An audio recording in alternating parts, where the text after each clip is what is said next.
Hey guys, this is Spencer from Destructoid.com, and I'm hanging out with Rowan, and you are the lead designer on Pixeljunk Inc.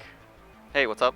This is kind of a big show for you guys. You just put out your, I believe, the first trailer for Pixeljunk Inc., and you were coming hot off of that. How's the reception been so far? It's been like amazingly humbling. Like Dylan just did his talk over at the center, and we got spontaneous applause and a woo from the crowd. I've never had a woo before in the crowd.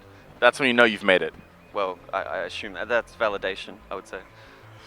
So for the people who don't know, can you maybe give us just like a quick rundown of what Pixeljunk Inc. is and what you guys are trying to do with the project? Sure. So Spencer, haven't you ever wanted to like make your own super empire? Every day of my life. Well, now you can, and you can defend it with your friends. What if I don't have friends? Then that's an issue you're going to have to come to terms with. So is it like defending from like corporate espionage or like moon creatures, or like what are we talking here? So the general gist is for to build your own space super empire, or to build a factory on this planet and kind of have this incredible machine type base that you're building with your friends, and then you need to tower defend it against the environment as it's coming against you. So is this just like a straight up kind of tower defense game, or have you kind of implemented some other systems in there as well?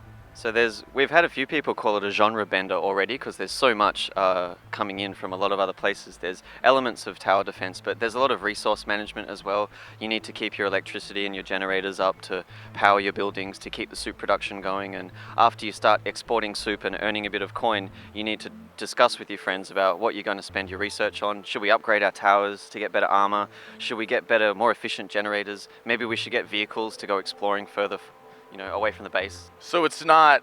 I'd say like one of the biggest things about tower defense is that they're all very like, kind of sedentary. But it sounds like you've made this bigger and more like exploring, but you've also kept some other kind of game types in there.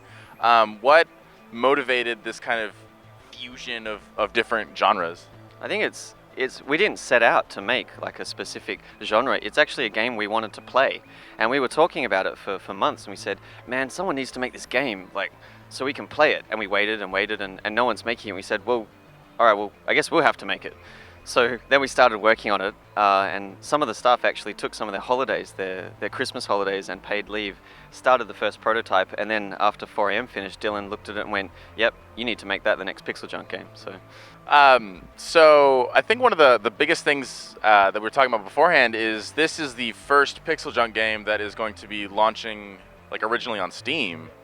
Yeah, this is the first time ever we've actually developed the game from the ground up for PC, and we'll be launching on Steam and on PC first. And we've actually committed to Mac and Linux as well afterwards, so there'll be Windows, Mac, and Linux versions on Steam. So I didn't hear like a PlayStation in there. Are you guys kind of moving away from that side of development, or are you just refocusing? No, we're not moving away from PlayStation at all, but I think the more people know about Inc., they'll understand that Steam is just the natural choice for this game. I mean, using Steam lets us do, after release, we can do quick patches and iterations and add more content.